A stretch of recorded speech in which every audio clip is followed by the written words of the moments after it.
We all know that access to capital and a strong funder community is critical to the success of our innovation ecosystem here in New Jersey. The experts on our next panel are going to talk about how startups and small businesses can find capital they need to take ideas from the drawing board to the marketplace. And this includes our angel investors, as well as our corporate venture funds, and as well as many of the resources offered at our New Jersey Economic Development Authority. So I'd like to now invite our panelists up to the stage and introduce our moderator for the discussion, Catherine O'Neill. Catherine O'Neill is the Executive Director for Jumpstart New Jersey Angel Network and also an experienced financial executive as well as an investor herself. So thank you, Catherine. Use that? Okay. Either or.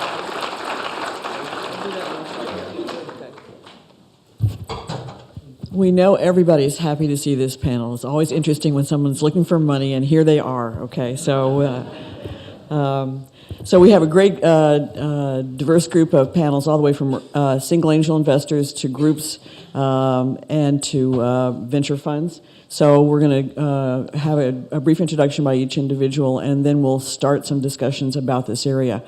I'm going to describe, I run Jumpstart New Jersey Angel Network, which is an angel group which invests in the Mid-Atlantic region. We were formed by two organizations here in New Jersey. The New Jersey Economic Development Authority, with Kathleen Coviello represents here, as well as New Jersey Tech Council, pulled together all the angel investors they knew and said, are you interested in starting an angel group? And this was in 2002. Coalesced a great group of angel investors, and the group has been actively investing in the Mid-Atlantic region, more than $50 million in this time. We look like a small venture fund, and I think about close to half of those investments have been in New Jersey. So that's a great track record for the state and for individual angel investors. It's a high-risk business, so angels are very focused on the quality of the company and the management. And then I'm going to go ahead and start each having one of our panels introduce themselves. John? Hello, my name is John Nason, and I am an early seed stage pre-revenue, pre-customer angel investor. I have done 80 companies, 16 of which are female founded, 10 are international, and I have 26 active companies right now. The company I am best known for funding is Bikini.com. I invest in Bikini.com when I was going through my midlife crisis. And at Bikini.com, I'm the Chief Quality Assurance Officer. It's hard to top that. And my name is Dan Borak. I'm a managing partner at New York Venture Partners. We're an accelerator plus venture capital platform with a place-based investing model. So what that means in practice is we're actually based in Newark, New Jersey. We make investments across accelerator companies, so kind of pre-revenue. We make seed and Series A investments, and we try and get those companies to move to Newark, New Jersey as part of our investment process. And we do that because we fundamentally believe Newark is a great place to build a company, and we believe that if companies move to Newark, they're going to drive job creation in the technology space, and those are high-paying jobs that have a real impact on the local economic sector. We're actually a brand new firm, founded in 2016. Our core founding LPs are Audible, which is a subsidiary of Amazon, Prudential Financial, Dun & Bradstreet, and Fidelco. So we're doing our first accelerator class right now. It's actually demo day, December 7th. We're accepting applications for our second accelerator class starting in January. Thank you. Good morning. My name is Kathleen Coviello. I am with the State Economic Development Authority. And we are the bank for business in the state economic development role. So led by the Lieutenant Governor, a group called the Partnership for Action pulls together all the state's resources, and our role is really to finance businesses. So you heard Bob talk a little bit this morning about some of the programs we administer, including the ability to sell your net operating loss. We, within the division that I manage, support all the emerging tech and life science companies. So that includes equity investments. We participate via a limited partnership in some funds. You heard Catherine talk about our role in Jumpstart and working with the angel community. We have an incubator for life science companies in North Brunswick. We deliver tax incentives and loans and direct equity investments in companies as well. Everything we do is a public-private partnership, and we really look to leverage the state resources into partnerships where there's more private capital as well, and extending the runway for companies to grow jobs in the state. My name is Jim Gutton. I'm with Tech Council Ventures. We're a early stage venture capital fund targeting Series A investment, which means usually the first institution into promising companies. We target all industries, especially focused in New Jersey. We partner with the NJ Tech Council. I see my colleague Paul Frank up there someplace. There he is. And as well as with a variety of institutions like Kathleen, John, Catherine, and been doing this for about 25 years. One of the things I want to emphasize too about this environment, it is a real community. Well, a lot of us are pre-revenue investors. We're looking to do the next stage with our venture compatriots. Some of us also do Series A and Bs, depending on where the company is. We'll follow on, we'll invest at that level. Early stage investing is very, very high risk. We all recognize that there's more than half of our investments will fail. It makes us very upset. I try and not remember the names of those companies that happens to me on. But one of the big partners is the EDA in this region. And Kathleen has mentioned some of the programs, but they're also a catalyst for this community because there's events like Funders and Founders.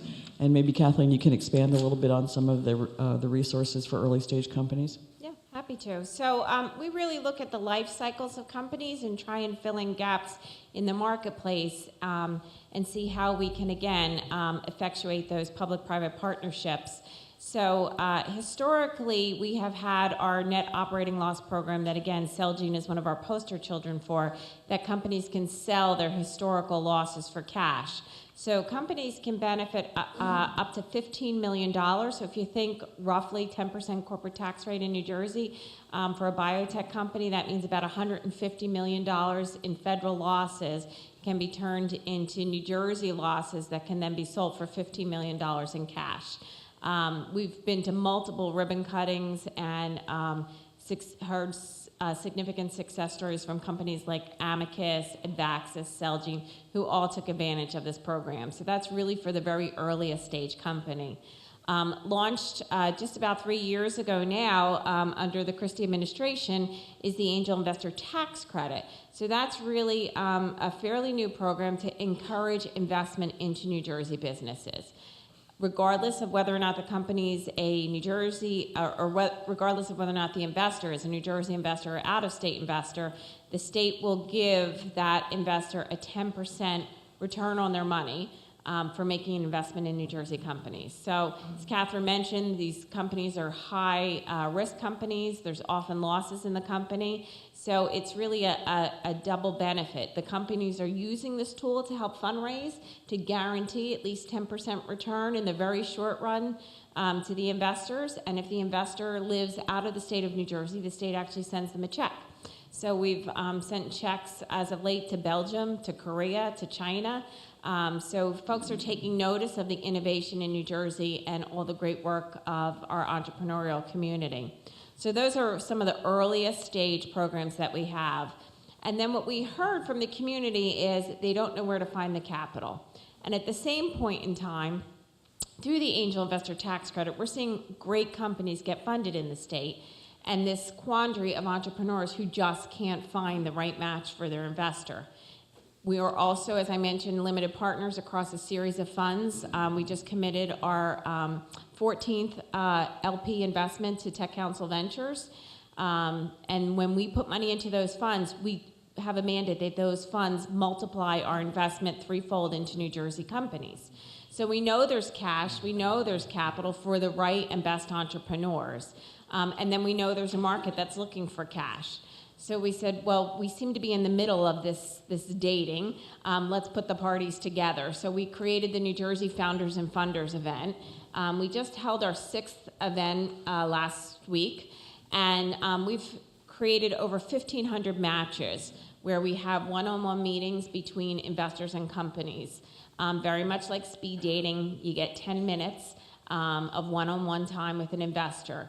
The team at the EDA works really closely to help vet those entrepreneurs and get them ready for a meeting. Sometimes we help them see that maybe they're not quite ready yet. Have they thought about an executive summary, what their market position should be? But at the end of the day, the entrepreneur, if they're registered to do business in New Jersey, can take advantage of this opportunity.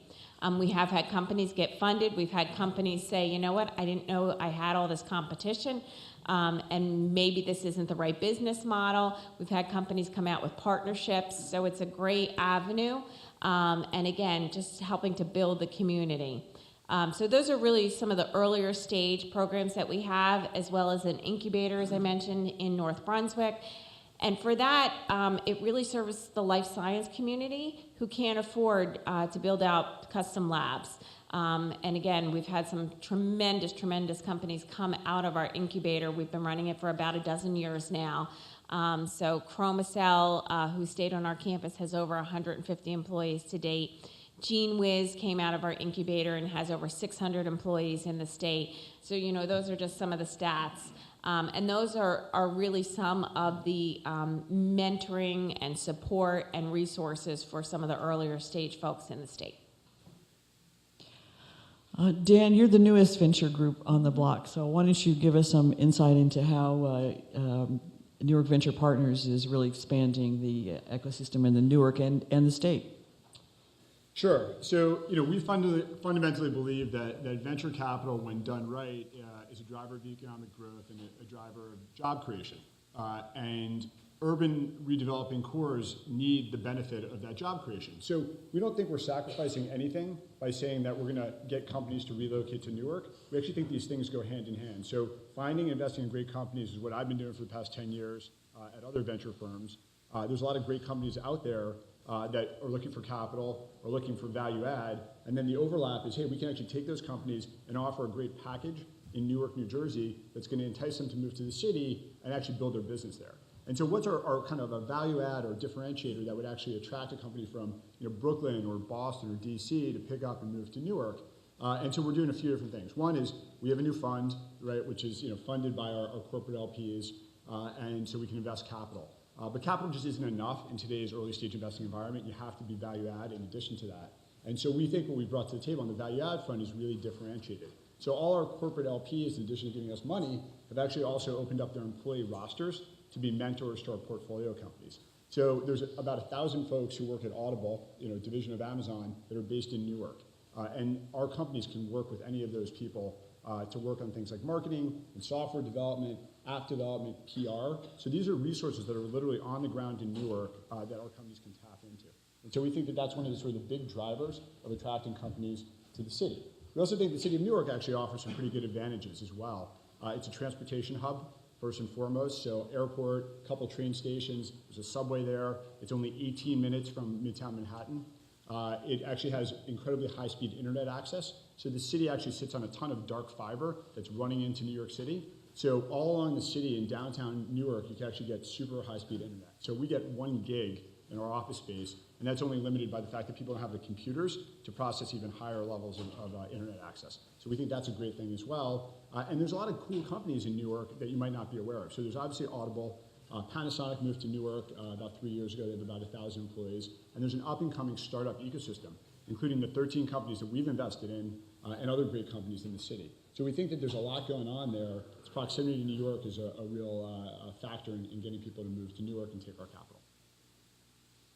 And Jim, you're actually the longest lived venture fund that's really focused on early stage technology in New Jersey. You want to give us some feeling for the funding environment for companies as well as the funding environment for new funds in the area? Sure. I guess I would characterize, you know, especially in comparison to, say, you know, 10, 15, 20 years ago, I think the funding environment for, for in terms of the availability of angel capital especially, and I'll let, the experts here, John and others talk about it, Catherine, you, but to my eye, it does seem like, I remember, in the early mid-90s, there was very little angel capital, at least in any kind of organized way. There was NJ PIN, if you remember that. So I think today that's certainly a lot more organized. You have more angel networks, and you have a lot better opportunity for entrepreneurs to find that. I think, by contrast, though, I think for fortunately Dan and Newark Venture Partners is up and going. But I think by contrast, again, to say 10 years ago, and what the need is, I think there's a real lack of institutional early stage capital. So I think that's not a good thing for the entrepreneurs that are growing their businesses. And I would say, by contrast, I think it's a very competitive market for private equity. You have, late stage capital and buyout. That's a very competitive business. So there's a lot of capital there. So that's how I would characterize Catherine. Dan emphasized the issue that it's not just money. And I think no investor will invest in a company if all they can do is bring money to the table. And in fact, in early stage investing, I think the thing that's missing most from investors is time. Did I get time? We don't have the time to spend with every company, but we will not invest unless we have some expertise, we can open doors. I think that's really critical. And John, you're a very active individual angel investor, doing not just New Jersey, but international investments. How do you focus on how you choose to invest? Well, first of all, I don't supply smart money because I only invest in new industries or industries I know nothing about. So therefore, I can't introduce you to anybody. I don't know the ecosystem. I don't know the business models and so forth. What I do know is how to run a business and how to build businesses. So that's the value I add. I generally work on an as-needed basis. So whatever the entrepreneur wants, that's what I try to help out. And then I overlook the achievements in the industry to provide them insights and so forth. How do you do that? And look at the number of companies that you do as an individual investor, because you're really a prolific investor, a prolific person who focuses on the change and wave of innovation that's going on in this economy. Well, I only sleep 4 hours a day, and I'm on steroids. Total inside secrets now, right? I think what I see is running an angel group. We have a group of 45 individuals, all from different kinds of backgrounds, some cashed-out entrepreneurs, some active individuals at large corporations, all diverse kinds of backgrounds. But what we see, and someone mentioned it earlier, is like lifelong learning. I mean, this issue of always being interested in what's coming, and I refer to it, this is my signal for what's actually happening in the economy, the wave of change. I mean, that's what early stage investors are looking at. They're looking at, it's not a Me Too company, it's a disruptive change, and we would like to be able to identify that and invest in it and invest in the management team. We talk about the company, and I refer to that sometimes as the shiny object at the heart, but what we're really investing in is the management team and their ability to execute. A lot of individuals don't realize that. They think that it's the technology only, and sometimes the technology can be the heart, but it's not absolutely what we're investing in. Jumpstart invests somewhere between $200,000 and $500,000 in original investment. We also focus on team. It's very difficult to invest in a one-person driven company, and we don't talk to companies that say, "I have an idea." Okay. We want something where there's traction, where there's some ability to see the group working. And we don't particularly care if you're in New Jersey. We like it. It's close by. There's great incentives from the state. But as someone talked about beforehand, there's even more incentives. Pennsylvania, New York, they are all throwing incentives at early stage companies to get them to locate for both the economic development aspects and the jobs. So it's really important that our states stay up with what's available in competing states. And as individual investors, we also would like our companies to be able to take advantage of those programs in different states. So the benefit of a group is There's somebody sitting next to you around the table who's smarter than you are all the time. And it just adds value to the ability to source and assist the companies that you invest in. So groups actually tend to invest larger dollar amounts than individuals. So Jumpstart is one of the few angel groups that can invest $1 million on a round for the appropriate company. And that is of value to individual angels. But then we also are the connector to the next groups, to the economic development authorities and other sources of talent that can help the companies. And I think that's really an important part of the connection process. Jim Gutton with Tech Council Venture Fund is starting a new fund. But Jim, that early stage venture funds talk to angels. We talk to other venture funds when we're bringing things to different groups.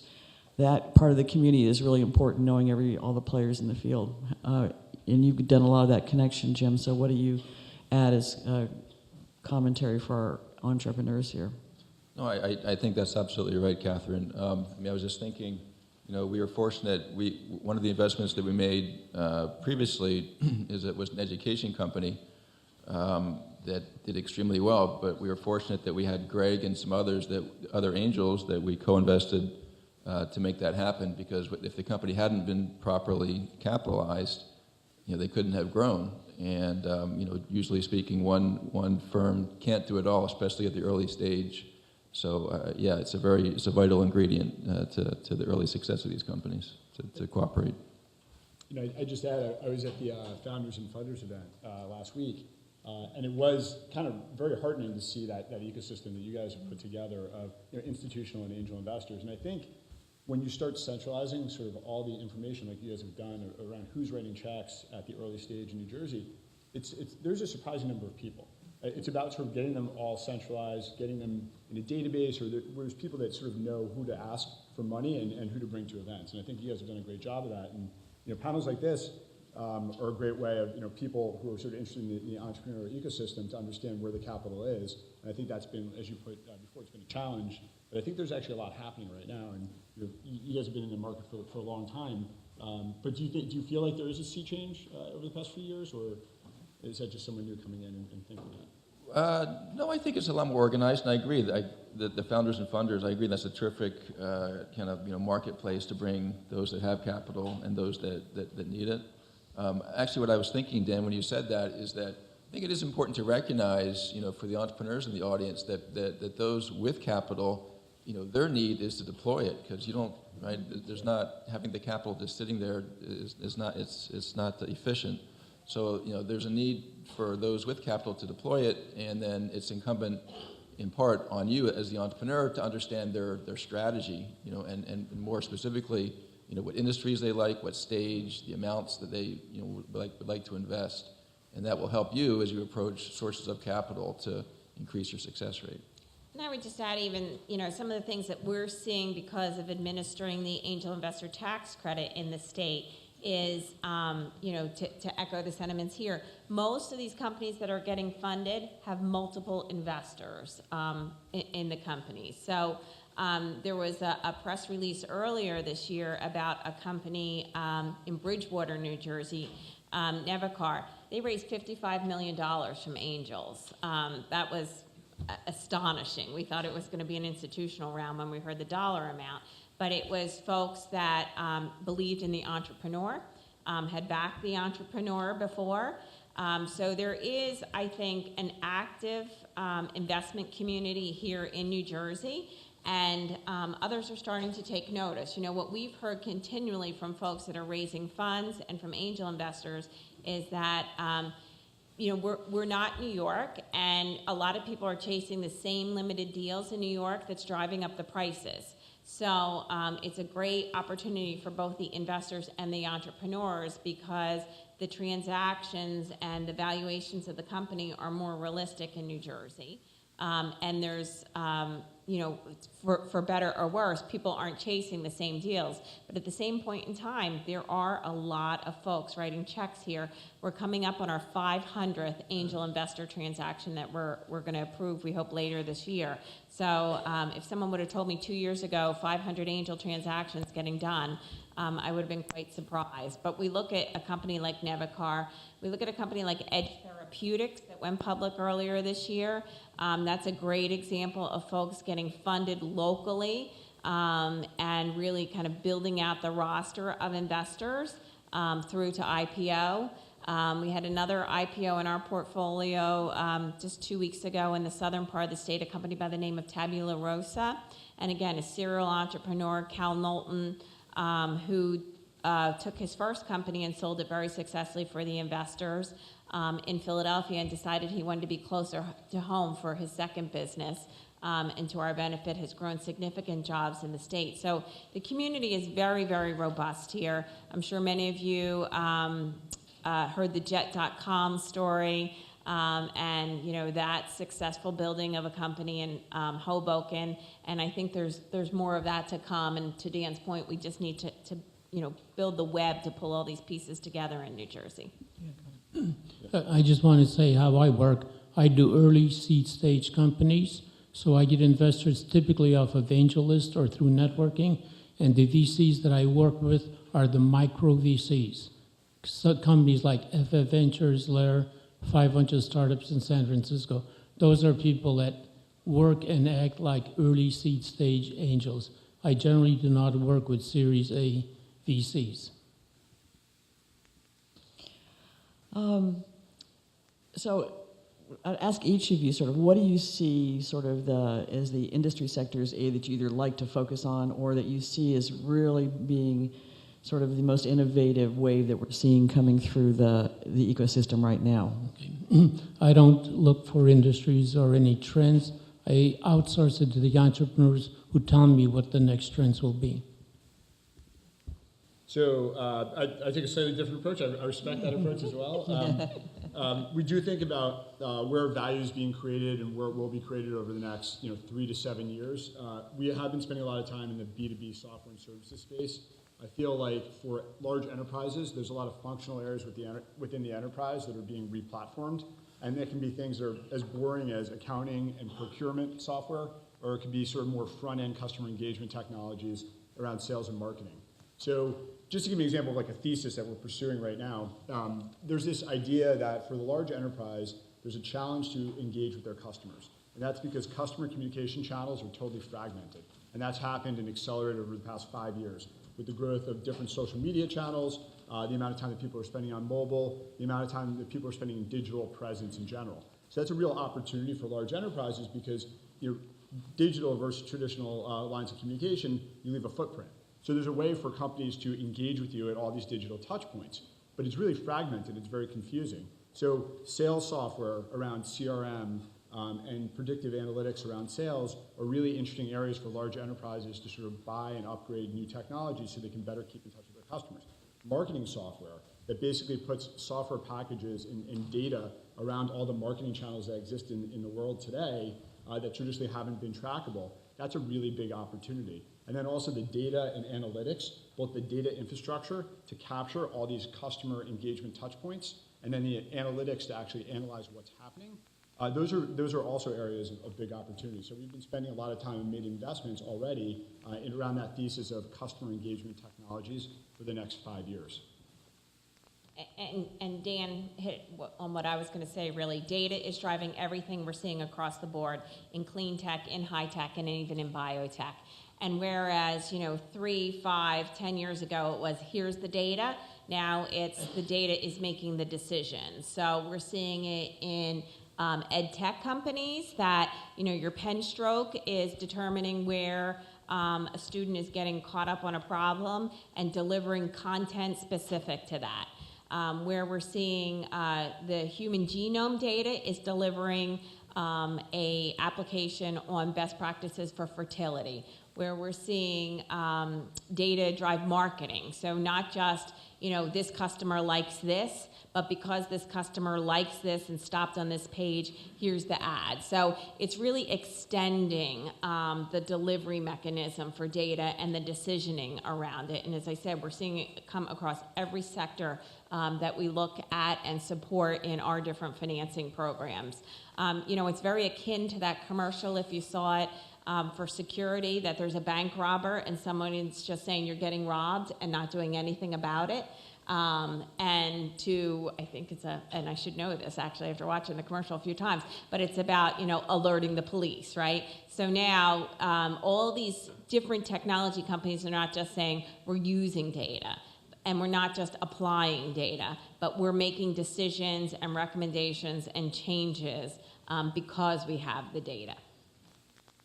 Yeah, I agree with that. So maybe there's also some data storage opportunity. As Kathleen said, analytics. I was talking with an entrepreneur the other day. He was telling me about the Terror Dome. If you look at the decrease in the cost of solar, it's really just been almost a vertical line down. So it wouldn't surprise me if in a few years there's just no way that it's not going to be more cost effective to be using that kind of technology. So I think we're going to see a return to that. I think security. The way people can. The weakest point on a cybersecurity basis is always you as the individual. They can send you attachments and you click on it because it looks real, and that becomes more and more sophisticated. So I think that's an area that's going to be continuing to be needed. The sensors, with the Internet of Things, I think that's going to become huge. With things like the unmanned, vehicles and things like that. Kathleen talked about tabula rasa and genetics. There's a company that was founded by a Princeton, very young guy in his early 20s. And if you have a boyfriend or girlfriend and you're thinking about getting married, having children, you can now take a genetic test to advise you in advance of whether or not, what the issues you might have for your offspring from a genetics perspective. So there's 300 or so tests that you can take or that they can screen against. So I think that the whole area of kind of overlapping with computing and biology is going to be a big area for a long time to come. And it's already gotten a lot of money and it's kind of now out of favor, but I think that a lot of the health technology, telehealth, there's still a lot of room for improvement in that whole category. Yeah, I'll just add one other thing. I tried in the VR space, there's a lot going on, there's a lot of noise, and I don't think people necessarily know what it means and where the revenue potential is today. It's mostly in gaming. But I tried the HTC headset a few months ago, and it's one of the higher end headsets. It's like HTC and Oculus, which is owned by Facebook, and it was like transformative. It was a fully networked environment where it was like a first player game, and you're holding guns. It's a shooter game, and it just was totally transformative. And once you try that, you realize that maybe there aren't the revenue generating use cases today outside of gaming, but virtual reality is a huge opportunity for a lot of different use cases over time. As the price point on hardware comes down and the use cases grow and the development platforms grow, I think that's going to be a big opportunity 3 to 5 years out. And so we're pretty excited about that as sort of something on the horizon. So I don't want to preempt Catherine's questions, but what you say, Dan, makes me think. So I met a couple of weeks ago with some of the folks down in Atlantic City, right? And the whole gaming area is increasingly going online, right? I think like 60% now of betting it happens online. And so it makes me think that what, as entrepreneurs, we want to do is take advantage of the indigenous strengths of the industry locally, right? So, gaming, you say maybe Atlantic City's got some things for security. So I do think that there are some strengths, obviously pharmaceutical, right, that we as a region can benefit from. I just want to add, notice you got very different answers from all the investors. So you need to pick the right investor to talk to. In my case, I only do new markets or completely disruptive businesses. If you're looking at a specific industry or you're looking for a specific investment theory, you then have to find a VC that's comparable to what you're doing, and that's the people you need to talk to. John's really right about that. You have to do the research on everyone you talk to. You've got to find out who they've invested in. Most of it's pretty public information. so that if you're in a space that they've never invested in, find another person to talk to. Preferably successfully invested in. Absolutely. Well, because if they had a failure, then they'll be less interested to put money back into that category. That's absolutely true. That's absolutely true. I think that and that focus is really important. We all love B2B SaaS businesses. I mean, this issue about data analytics is critical. It's all about the analytics, not the data anymore. And so everybody who you think is doing something is actually just scarfing up the data to sell and reuse for everything else. I mean, that's really what's going on. And in Jumpstart's case, we certainly like those areas. We tend not to do consumer-facing businesses. We do not do drugs, okay? The timeline is too long and too capital-intensive for us. We do like healthcare IT. We like some diagnostics and devices. We also really will not do fashion. We are the most fashion-impaired group you can possibly imagine. We will also not do food. It's not an area of expertise for anybody in the group. So just pick your targets when you're looking, and everyone has websites. They have people who've gotten funding from them. Everybody's pretty much upfront about what they're interested in, their focus are. I mean, we love Internet of Things. We have a bunch of engineers. We like to touch it. We love the devices. And so that's a hot space right now. So we're doing a lot of looking in that space and a little bit of investing. Are there any words of advice the panel can give to entrepreneurs as they approach and look for funding? I'll tell you how to approach me. I only accept one-page executive-level summaries. And on the one page, I want to see an explicit statement of what you do, a description as to why you think the market is big, and something about yourself. I do not accept business plans. If you send me business plans, that's an automatic disqualification. I also do not like to see problems that you're solving or pain points. As soon as you tell me you got a problem you're trying to solve, that limits the scope of your company and makes you smaller and too small for me to consider. So I don't necessarily have any advice on approaching Newark Venture Partners, but in general, I think what people set up here makes a lot of sense. You want to identify what you're doing and the overlap with either the angel investor you're talking to or the institutional firm you're talking to, and understand the deals they've done in the past and what the outcomes have been like, and which partner that you're talking to actually made the investment. Less important with angels because that is the sole proprietor. And the other thing I think is when you put together an angel group, if that's the round of financing you're looking for, it's really important to bring people to the table who can be value add in growing your business. So both executing around what you're doing. So maybe folks that have, if you're a healthcare software company, people that have healthcare experience. Those are great advisors and angels. And then also people that have a network into your next round of financing. So I think you have an opportunity when you're raising capital to also put together a great advisory board who happen to also be writing checks, and I think that's something everyone should take advantage of. So I would just say make sure you understand how you're going to make money for your investors, because anybody you take capital from, they need that money back. It's not a gift. And when we invest in venture funds as a limited partner, those funds have to return the capital back to the EDA so that we can help more companies. And I often hear from entrepreneurs that they didn't know they had to sell their business at the end. So it's important to understand that. And if you want a long-term lifestyle business, then probably angel investors or VCs aren't the way to go. And there are other avenues for you to go, whether it be small business administration loans, family and friends, a note from some folks sometimes, and you see it on Shark Tank, right? Mr. Wonderful, he'll take a note.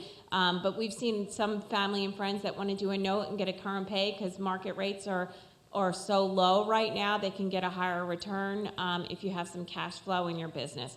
So really have that conversation early on, understand and be aligned with the ultimate end goal.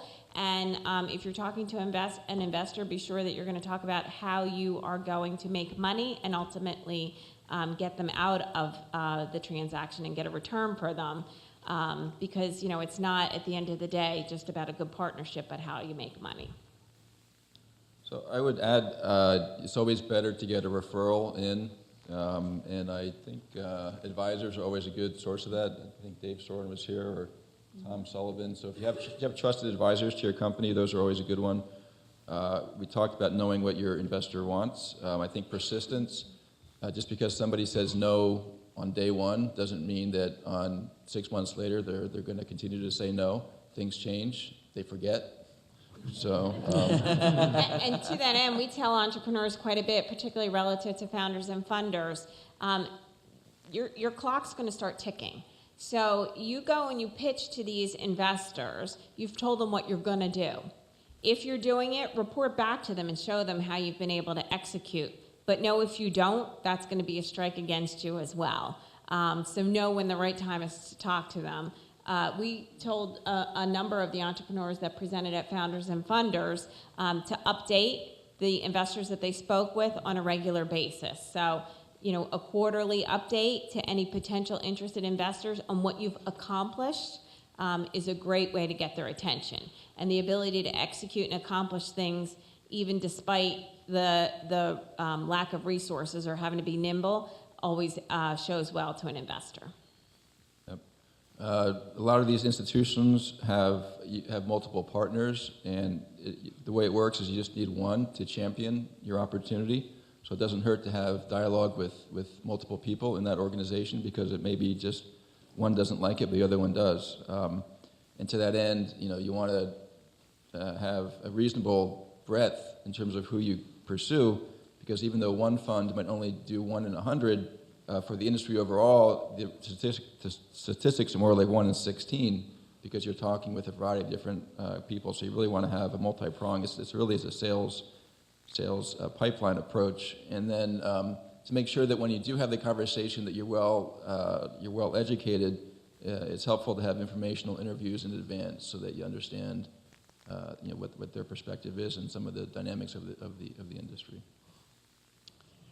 One angel that I know of always has this phrase, which is, "We are all donors until there's an exit." So we are looking for profit. We are looking for a return. And I want to key on 2 comments that were made. One is this issue of connections and warm introductions.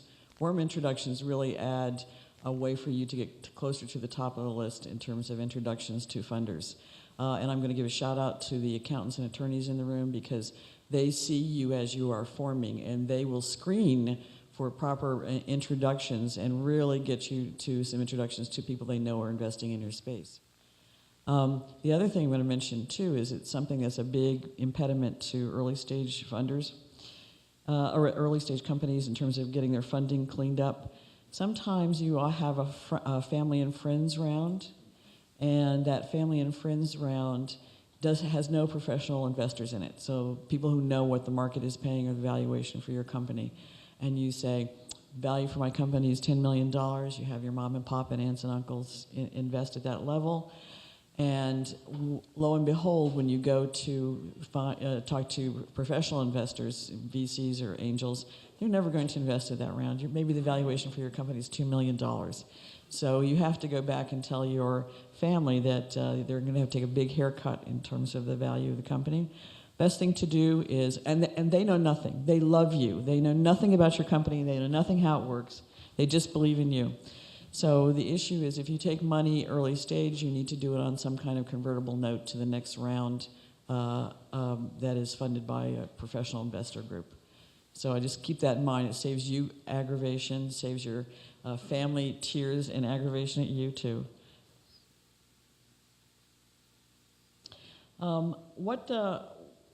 What do you think is one of the most important things that entrepreneurs can do when they're building their company? I'll just pass it down to the table. I mean, teams are important, but what do you see that makes a successful entrepreneur and makes you excited about investing in them? The single most important thing for me is decision making. I want to see entrepreneurs that can make quick decisions. They can make a decision within an hour or 2 with little or no information, as opposed to doing a 6-month study to determine what the best decision is. Failure or having a bad decision is okay if you can do it quickly and have another decision. So it's quick decision making is the key for me. And I think it's a great point. It's quick, it's fast iteration, because you're just trying to see if your company's product market fit, if your product is product market fit. So for me, it's sort of a good team is imperative starting out, but what does a good team really mean? So one, there has to be a leader in place. A CEO is a leader who can multitask, and who's just energetic at all times, because you just can't say you're going to give up. I think having some development resource as part of the core founding team is really important. The best teams that I've seen over my time in venture capital have been some component of business and development, because you can do what John was talking about, which is you can iterate fast, right? You have one person who's sort of talking to customers, talking to prospective customers, taking that feedback, which is incredibly important, and iterating that in terms of product market fit. And so that's really important. And then, as I'm saying as well, talking to customers early and often is really important, because you're not in a lab developing something, unless you are in a lab and you're doing medtech or biotech. You're not in a lab. You're developing something for the real world, and you want to know as soon as possible, is my B2B software platform for accounting, is that going to work? Right? Is it first of all, is there a fit in the market for what I'm doing? And two, is the way I've built my platform and my software really resonating with my customer set? And the sooner you can get that feedback and incorporate into your development cycle, the better you can get to product market fit, right? Which is where you want to get if you're going to start doing sales and marketing scale. So I think those are three sort of core components that we look for early stage. Again, I think it's all been said. I would really highlight the selling is where I see so many companies fall down. Know how to sell to customers. We've seen so many young companies with great technologies that go after that one big client. And that one big client strings them along until they're out of cash. So, stay focused on the sale and know your customers, I think, are some of the key themes. Yeah, I mean, and just on the point of customers, oftentimes people that are just starting out will kind of talk and hypothecate about, the business model and things like that. But yeah, you need the customer. You need to accumulate them. You need to get as many customers as you can, because, you need to have people pay you, and that will obviously, kind of change what your offering is. But it's helpful for the investor to know, what those contracts look like, why they choose you versus a competitor. So really, you want to try and, get those customers. Beyond that, you need to have a domain expertise. What value do you provide to the market? And then, on the team side, having complementary skill sets. Maybe you're the guy who's very articulate, or you're the guy who's very good technologically, but you want a team around you, because one person can't do it all. And I'm going to second that issue about the having the sales. If so many times we see technical teams who don't have that depth on their in their management team at the same time, and a lot of times now we're looking for some traction with sales of a significant amount, some good betas. And that really adds to the ability to get the attention of an investor. I'm going to ask the panel for sort of like one last comment on anything that they think that this audience would find of value in terms of looking for funding or approaching people, and then we're going to go into Q&A. If you're looking for funding, keep at it. Yeah, that's it. And do your research, and so know where the funding sources are, and then go to those places. And so anyone who's here, good call. So step in the right direction, but do more of those things. Put yourself in contact with people that are able to write checks. And visit the EDA's website, njeda.com. Follow us on Twitter, LinkedIn. You'll see the examples of the types of companies that we've funded, and get updates on events like our Founders and Funders event that we mentioned here today. I think if you can find a mentor, someone who's done it before, where you have a good rapport, that's the ideal. But just anybody that that can be helpful to you, that takes a liking or an interest in what you're doing. Great. So we're looking for questions. Other than an idea, what are the best exit strategies that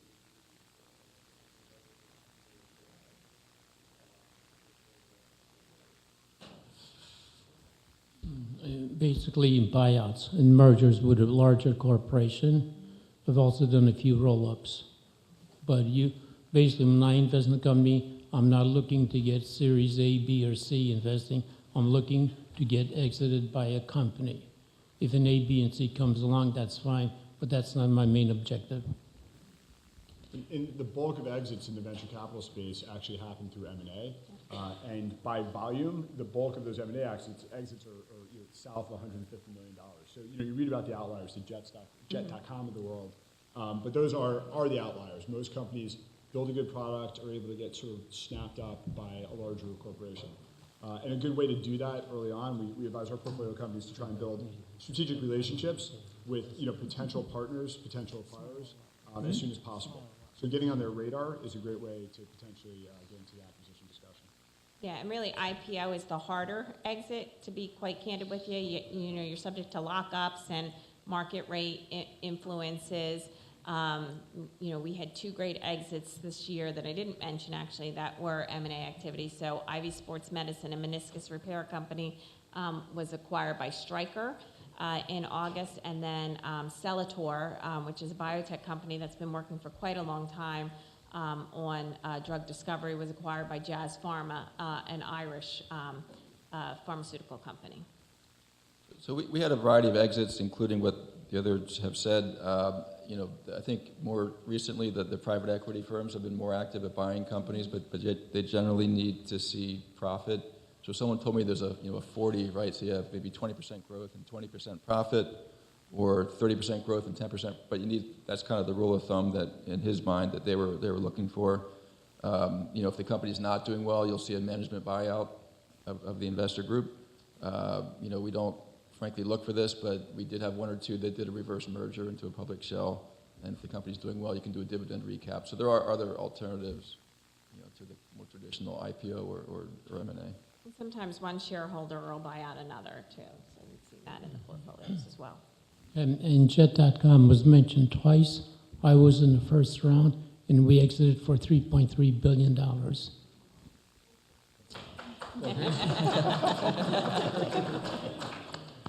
John doesn't stop smiling.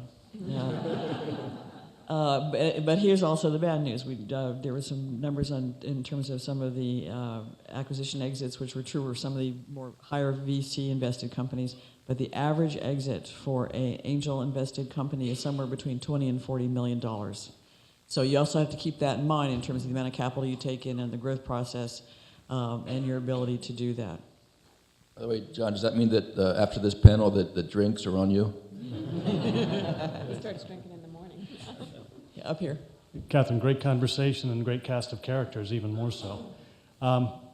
You made a good distinction about not just investing in the product, but investing in the individuals and in the team. Maybe you can give a couple examples of how you do that, how you guide them, and as part 2 of that, what do you see as the biggest hurdles and roadblocks to growth aside from the product development or R&D? On the management piece, I think the first thing that's what investors are looking for, does this person listen? Does this person hear when there's other suggestions, or are they so focused on that they have the solution and can't see the wider activity? I mean, I think that's a real indicator. Because if you see the person as being inflexible, as not being fast to be able to make decisions, as John talked about, and understanding the volatility and the changes that will happen. I don't think I've ever seen a business that describes where it will be actually take that path.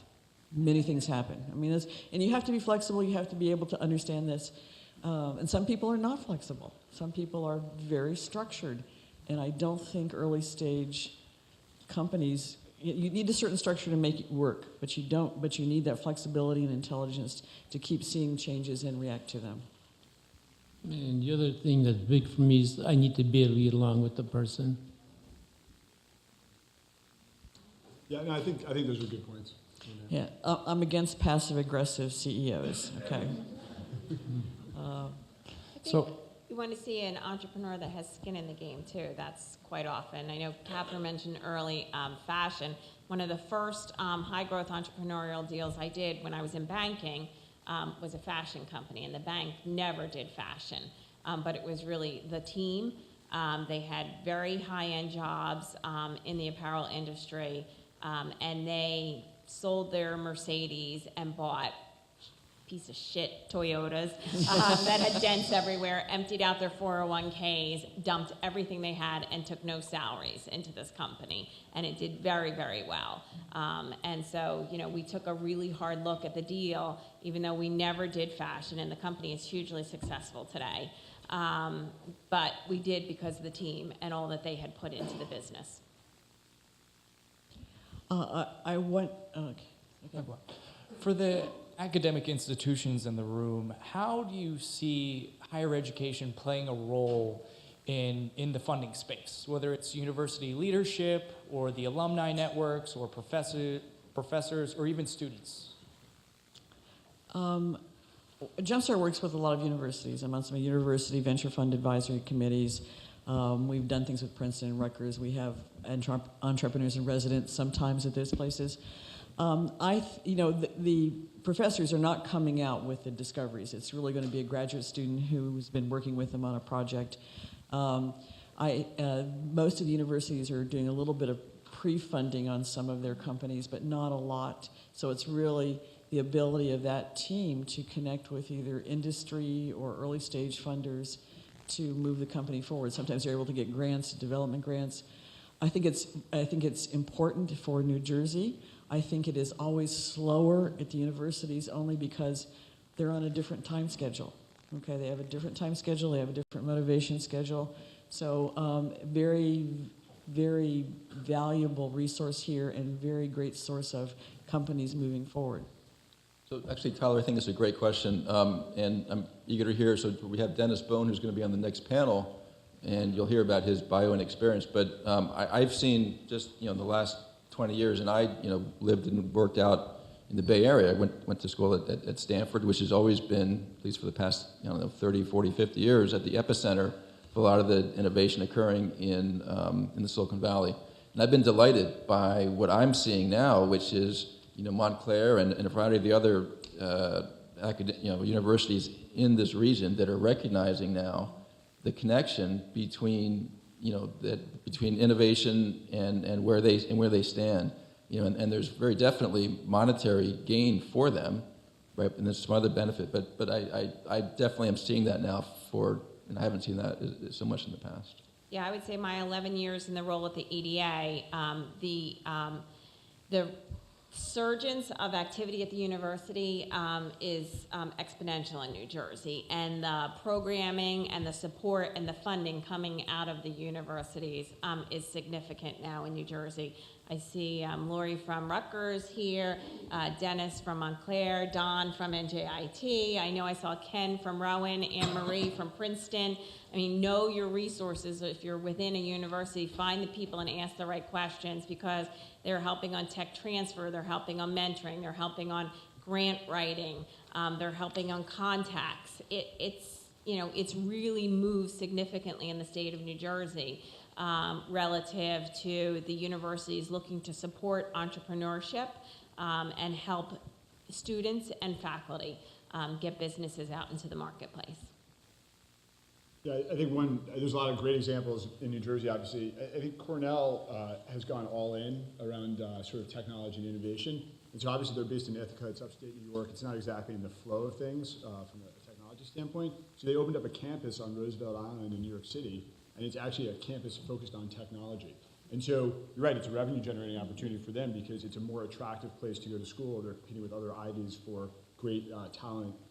And that's something that they can offer. And it's basically an onboarding process into the technology world, whether you want to work at a large company like Google or whether you want to start your own company. And that's like really going all in, because they've sort of shifted the paradigm of what it means to be an educational resource. It's not just location-based.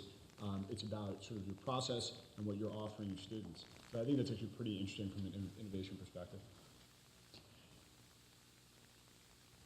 Hello. The panel is speaking about Internet of Things, data management, social media.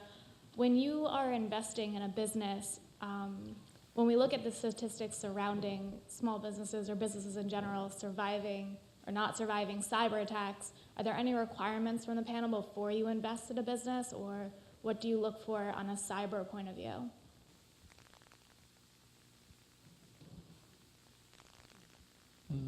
I have investments in all of those areas, and I'm just looking for good quality companies that can run fast. I'm not looking for anything else. Yeah, I mean, listen, I do agree that's an issue. I mean, there are, there's insurance you can get to address some of those cybersecurity issues, but that's one of those things that's, if you have a good, solid team, like John says, that you trust that they'll take care of that. We're down to time for about one last question or so. Hi. I was just wondering with absence, I'm sorry, hello. I was just wondering with the apps and like you mentioned Jet, because I was out of New Jersey, where do you see funding for that and development? Like where do you see that as far as growth potential and, future businesses?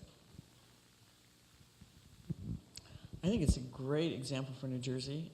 I'm assuming they're going to still stay here. I don't know, John, about that in terms of in terms of Amazon. I mean, it's going into Amazon, They'll so probably stay here.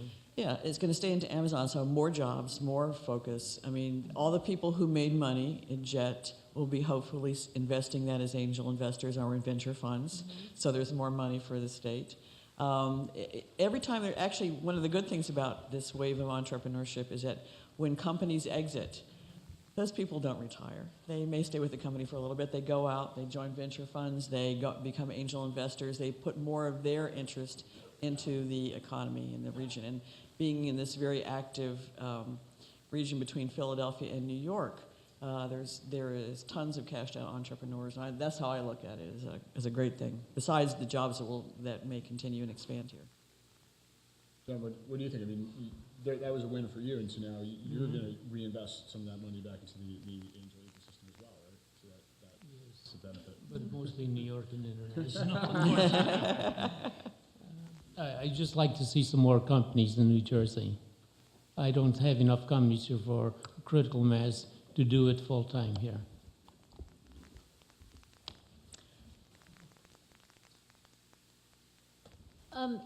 I'd love to hear the comments from the panel on your observations around female founders, volume-wise. Have you seen it increase, stagnate, and if so, why?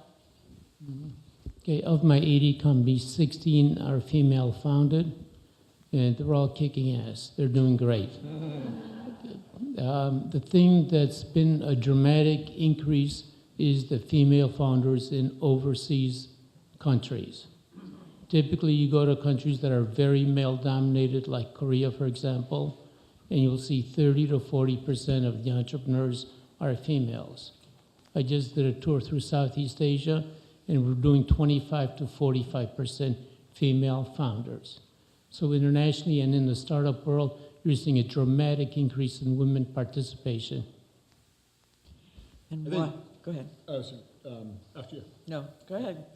I think diversity in the startup ecosystem is incredibly important because what's happened to date in a lot of cases, you have too many sort of single viewpoints trying to solve problems that aren't maybe as interesting to as wide a swath of as folks as you'd want. So we actually have 2 of our 9 companies in our accelerator are female-founded companies. And I think in my time in venture, which is about 11 years, I've definitely seen an increase in the number of companies being started by women. And I think that's partially because the media focus in general on the fact that there was a problem, that there was a lack of female founders, and that under-index our ability to create value. Because essentially you had a very, very broad 51% of the total national population and globally of innovators. So I think that there are more opportunities today. I'd still like to see more, especially across a wider range of sectors. But there's some really good things happening. I would just say that industry sectors are becoming more technical for female founders from what I'm seeing. So I've been supporting this sector for about 19 years now. And it used to be kind of the service-based business, the education business, or with some tech to it, that I would see female entrepreneurs. I'm seeing much more scientific, engineering, women entrepreneurs who are finding businesses now.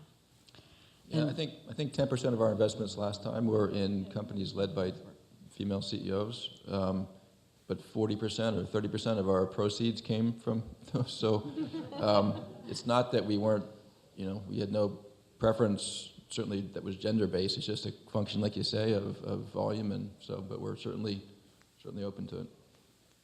And if you're a woman, get in contact with all the women support groups like ASTIA, Springboard, 37 Angels, Veneta Project. I'm a mentor to all of those groups.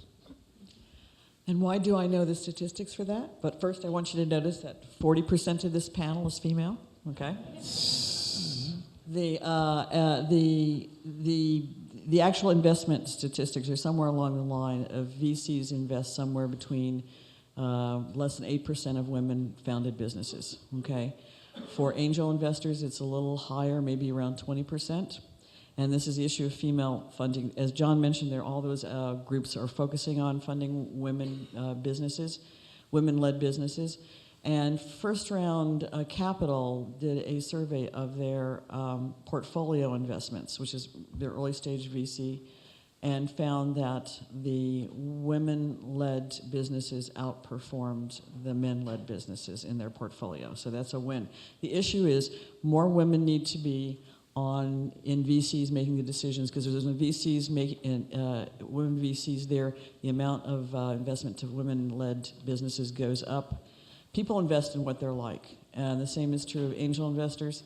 And in Pennsylvania, there's been a very interesting initiative by their Economic Development Authority called Ben Franklin in Philadelphia. They took a chunk of their investment money and focused it on women-led businesses. At the same time, work with another group called AW Ventures, Association of Women Entrepreneurs, who then have a parallel fund that matches, or rather goes in as a portion of the money invested by the EDA, or the Pennsylvania EDA. So more women-focused funds. There's Sophia Fund. There's a couple of other ones I can't remember right now, but it is an issue. And any panel that has that talks about early stage investment or investment of any type should have women and people of diversity on the panel. And I just want to add, 20 years ago when I started doing angel investment, Jean Sullivan was my mentor. She and Debbie and Laura Bell founded Starvest Venture Partners. They raised $450 million. This was 20 years ago. The EEOC was concerned about 3 women running $450 million, so they sort of pressured them to take on a male partner. So they did, and this was their token white male. But they did find a use for him. When they traveled, he carried their bags. I think we've run out of time. Thank you all very much.